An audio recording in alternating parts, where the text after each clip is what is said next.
here with a look at what we can expect. Albert? Yeah, our good fortune is unfortunately more bad news for the Houston area. First, the latest information, the 4 o'clock advisory from the National Hurricane Center. This is offshore once again. It is back in the Gulf of Mexico, about 35 miles to the south of Bay City, about 80 miles due south of Houston. We are now on the backside, the drier side of Harvey. So we're getting that north wind, drier air mass. Not completely done with the rain, but rainfall amounts will range from 1/4 of an inch in Austin to maximum 3 inches from now through the next couple of days in places like Fayette County. We'll talk much more about Houston in a second. Let me get you updated on the major flooding that continues along the Colorado River. And thankfully, now at Bastrop, we're looking for below flood stage. So improving conditions in Bastrop. Still a major flood stage in Smithville, cresting earlier this morning at nearly 32 feet. It's down to 30 feet. And there's a projection in that maroon color moving on down into the moderate category as we roll through the next couple of days. Let me load Fayette County. Come on, Fayette County. That information is just coming in. But as we look at this radar, let me read the latest information for the LaGrange area. This is going to be the Colorado River at LaGrange, crested earlier this afternoon at 54.2 feet. And once that crest is made official by the USGS, it's going to be the 3rd highest on record and the highest the Colorado has been at LaGrange since 1913, over 100 years. And look at the situation in Houston. The rain continues to fall, and it's going to be heavy as Harvey continues to make its way closer to its second landfall on the Texas coast as we head towards tomorrow night into the early morning hours on Wednesday. Live in Houston right now, monitoring the situation, is our colleague Ashley Godot. Ashley, what are you seeing? Well, Albert, I am in. Look behind me, you can see that there are rescue crews with FEMA boats that are walking back through that area. They're going through search and rescue missions right now, trying to see if there is anyone. You can see one of those rescuers just fell. That water is very deep, feet away from the bayou. Now, we were in this area about 15 minutes before rescue crews started coming in, pulling with them those FEMA boats. Now, just before they arrived, we saw people walking back and forth from that area. A man was even out jogging in running shorts and tennis shoes. Now, not only is Buffalo Bayou running through the back of this neighborhood, which is obviously flooded, this part of the street, Derry Ashford, is under construction. You're looking again, live pictures from Houston tonight where the Buffalo Bayou is over its banks. We want to tell you a little bit about what it took, Ashley, to get to Houston from Austin. As many of you know, Brandon Jones tried to get there yesterday on Highway 290. It was flooded. Today, Ashley and her photographer took 71, but with the flooding of the Colorado River, they had to turn around in LaGrange. So they had to use some alternative highways and roadways to get to Highway 59. All along the way, the Colorado River, you see it right there, was flooded out of its banks. And in Houston, several of the highways and major thoroughfares have been closed because of the flooding. Now, helping in the search and rescue efforts are several teams from Williamson County. In fact, Ashley spoke with 2 agents, one who is not far from where she is, and another in East Houston, doing what they can to help Houston make it through this flooding event. In fact, the sheriff just tweeting out moments ago that they had 15 rescues there today by crews, and even saw a tweet from Leander PD and Cedar Park Police working together to try to help those rescue efforts there in Houston. Ashley Godot is going to stay out there in Houston. We'll continue to have live reports for her. Just understand, obviously, our crews are dealing with some tough situations out in the field. Cell coverage is spotty at best, and you see the rain and the wind still coming down there in Houston as those rescue efforts continue. So we appreciate our crews out in the field working diligently to bring you the news. And they get, they have to deal with all those conditions while they're doing it. 100 miles east of Houston is LaGrange, and KVUE's Jenny Lee is just outside the city where there has been widespread flooding. Jenny, how are things looking in Fayette County right now? Well, Terry and Mike, things are not looking good. It's so bad. Most businesses here in LaGrange are closed. Take a look from the Tractor Supply Company behind me all the way to this gas station. Most businesses shut down because people can't get to work. But the only 2 businesses we found open, the Domino's and the Walmart. Again, people just cannot get to work because the Colorado River cresting for the first time in 100 years at 54 feet, as Albert has been telling us, and people living along the Colorado River, well, they've been evacuated. The authorities have been evacuating about nearly 300 people for the past couple of days. Now, the Fayette County Emergency Management Coordinator, Janet Kerrigan, she told me she got a chance to survey the damage from the air today. She said a conservative damage estimate right now is about 500 homes lost and millions of dollars in property loss, but she expects those numbers to be even higher after a full assessment. Meantime, residents we talked to are hoping for the best. It's a sad thing that we have to go, live through something like this, but Mother Nature, she takes her course, and at least hopefully nobody dies from it and everybody gets out safely, because property can be replaced, lives can't. That's right, and that's the good news, that nobody has died from Hurricane, now Tropical Storm Harvey. And Fayette County commissioners are expected to survey damage from tomorrow. APD's Air One, we saw the helicopter flying in the sky. They're surveying damage today, and they are expected to take Fayette County commissioners up in the sky tomorrow. Back to you. Thanks, Jenny. And as you can see from Jenny's shot there, it's not raining right now. The rain has been coming, has been on and off today in Fayette County. Christy Millward joins us from another spot in LaGrange. Christy, what are you seeing? Well, Mike, we are just off of the downtown square in LaGrange. I want to show you this water is covering Highway 71, which is a road obviously with lots of businesses on it down here. And the water has completely covered the road and flooding many of these businesses. Now, surprisingly, this water has gone down maybe a few inches in the past hour or two. We can tell that by this fire hydrant out here. That was completely covered maybe 2 hours ago. Obviously, this water, though, still doing lots of devastation. We can see the pickup truck just out there, that water covering the truck bed up to the windows of that truck. And this stop sign right over here, a lot of people who have come out today to take a look say this morning they were standing on that stop sign looking at the water. And so the water really came up quickly today, covering that area and other parts of LaGrange. Massive amounts of water covering parts of LaGrange. Near the country club, the water has reached the roof on a few homes. Christy Mertink and Tanya Ellis were born and raised here in LaGrange. I've never seen water like this is today. It's awful. I've never seen Fayette County like this. This is just beyond what words could imagine. You know, you can't come up with the words to explain what's going on here. Floodwaters have taken over several downtown businesses along 71 on the west side of town.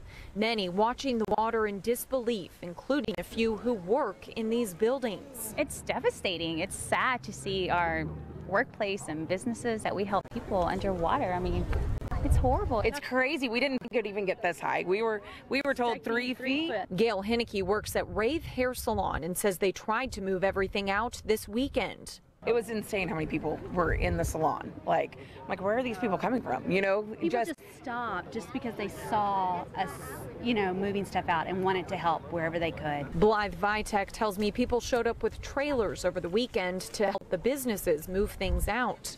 It's good that this community has come together the way they have to help all these people out. It's something that has given everyone here a bit of hope. But we will rebuild. I mean, it's just stuff. We'll get back. We'll be fine. Now, people who have come out here to take a look at this, who live or work in some of these buildings in the area, they tell me there's not much that they can do until this water goes down.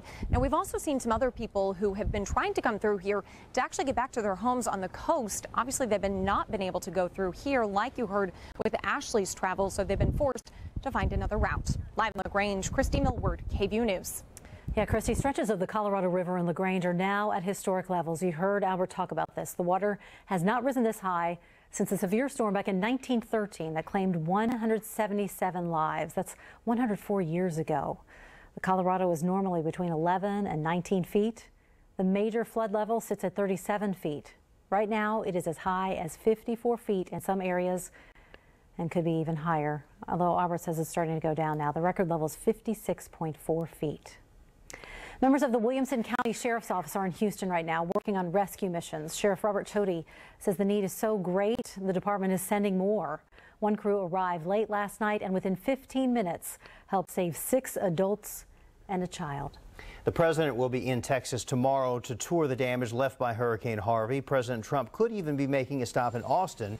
He'll be surveying relief efforts, which could take him through torrential rain in the Houston area.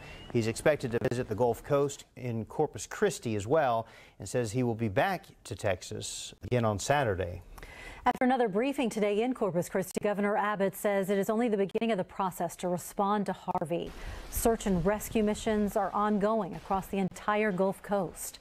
54 counties remain under a state disaster declaration, 18 of those under a federal disaster declaration, which means people can qualify for federal money to help, and that number is likely to grow. The governor praised the men and women responsible for rescue and recovery efforts.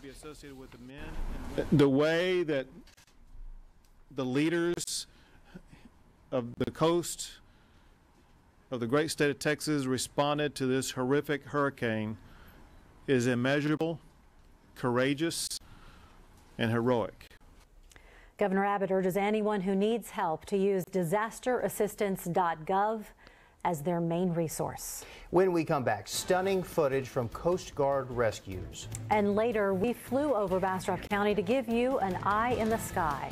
You're watching KVUE, where trust is earned.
Right now, the U.S. Coast Guard among those pulling people from rooftops.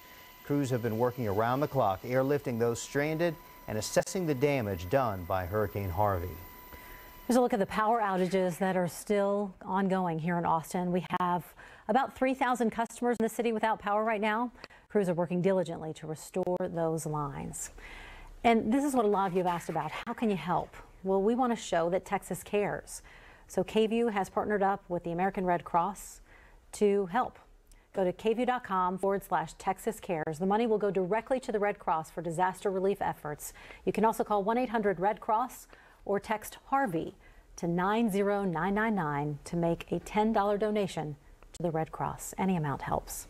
Well, still ahead, a detailed look at what you can expect in the Austin area this week.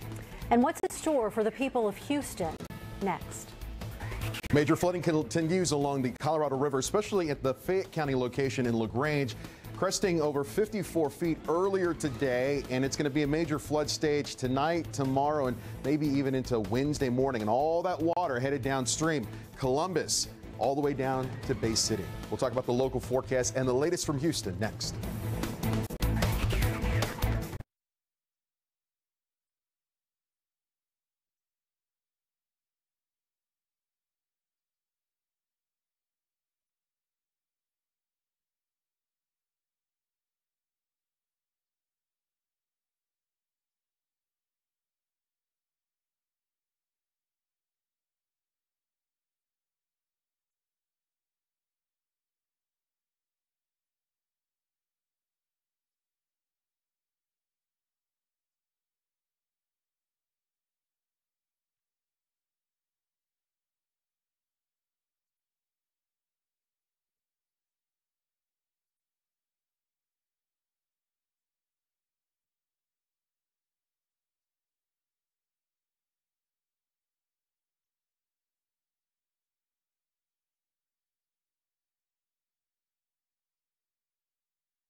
with all of the immense rain that we've had over the few days, I'm sure you've noticed that it's been less consistent today in the Austin metro area, even some sunshine popping out. But it sounds like we're not out of the woods yet, at least in parts of our viewing area. Chief Meteorologist Albert Ramon in the Storm Center, so things starting to quiet down here in Austin, Albert. Yeah, and I'm very mindful when I say that it's pretty much over for Austin, that what's good for us is awful for Houston. Our best case scenario of this getting more to the east and to the southeast of us a little bit quicker than we projected a couple of days ago is a worst case scenario for Houston. We'll talk about that now. Here's a look at the radar. We're now on the backside of Harvey, so we're funneling in that drier, more stable air. Harvey is back offshore, if you can believe that, about 35 miles south of Bay City, about 80 miles to the south of Houston, and projected to make its second landfall in the state of Texas here in the upper Texas coast as we head towards late tomorrow into the early morning hours on Wednesday. And that's going to allow for a lot more rainfall, maybe 10 to 20 additional inches of rainfall in the Houston area. And you can see it's raining hard across southeast Texas right now. What's fallen so far? 25 to 35 inches of rainfall over the Bayou City and surrounding areas, and it's just a worst case scenario because that's the rain on top of them. Then you factor in the rain that has occurred upstream for some of these creeks and bayous and rivers, and then here comes round 3 with Harvey again offshore now, and will kind of hug the Texas coast tonight and tomorrow, making landfall once again as a tropical storm late tomorrow night into the early morning hours on Wednesday, and then finally some improvements across Texas, in particular the Houston area, but maybe not until Thursday morning, Thursday afternoon, as upper level winds finally take this thing out of the state of Texas. So again, be mindful. Thank God things are getting better here in Austin, and also our eastern counties are still dealing with a major flooding, yes, along the Colorado River, but things have crested and it'll be a slow downward trend in those rivers, but things are improving. And then things just get worse here in Houston as, again, 10 to 20 inches of rainfall projected over the next couple of days, and it doesn't start to dry out there until late this week. Here's a check of the flash flood watch that continues because of saturated soil.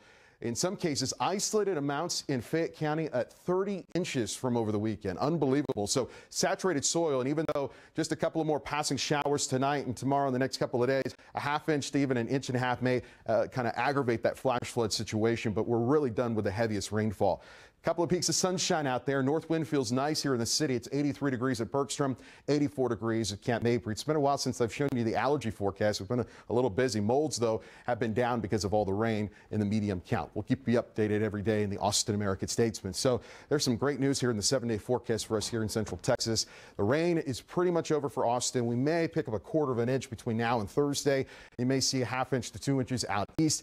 So we'll just keep in some shower chances, mainly east of us, Tuesday, Wednesday, and Thursday. And temperatures stay well below average because of saturated soil and that north wind behind Harvey. And we'll get back in the 90s here by the weekend. And it is going to be humid. You get all that saturated soil, you get high pressure to build in, it's going to be humid, the mosquitoes are going to be out.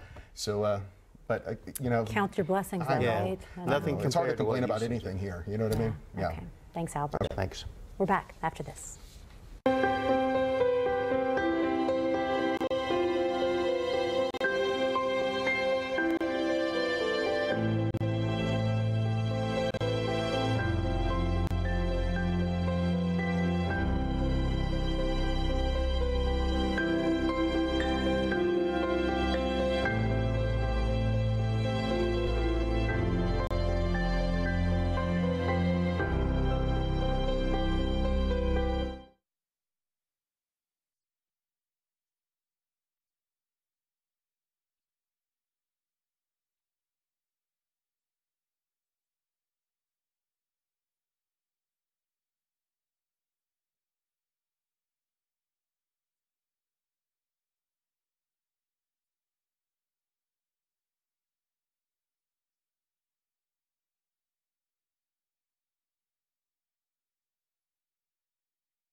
The Bradshaw Crossing neighborhood near Slaughter Lane had roof damage, leaks, and fences down, but a group of residents got together this weekend to help repair their homes.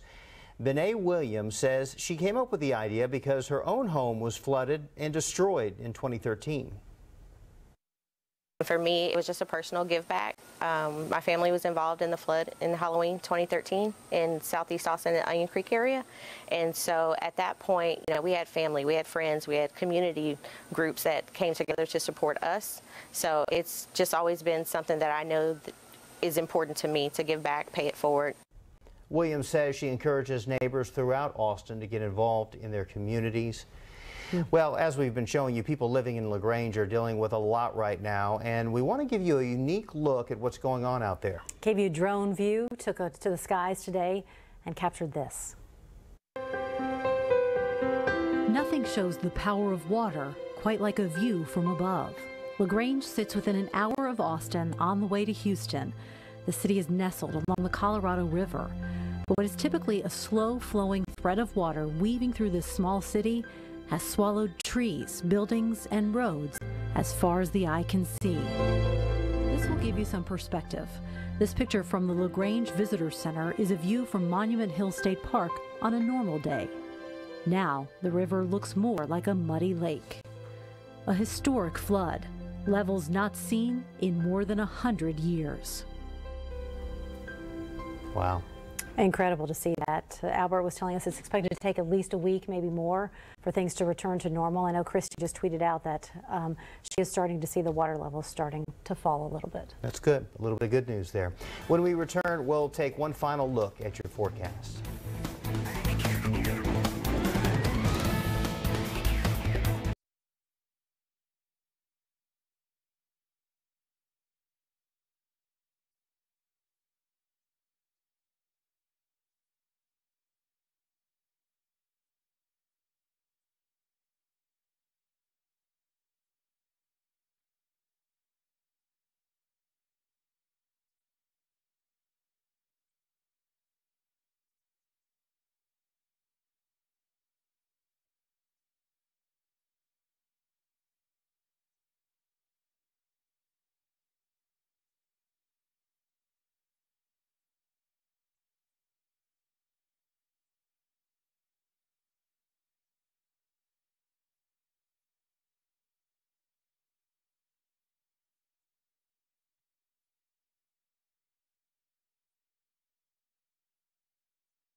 Houston area, our local crews here today, and they continue to help with those rescue efforts in Houston.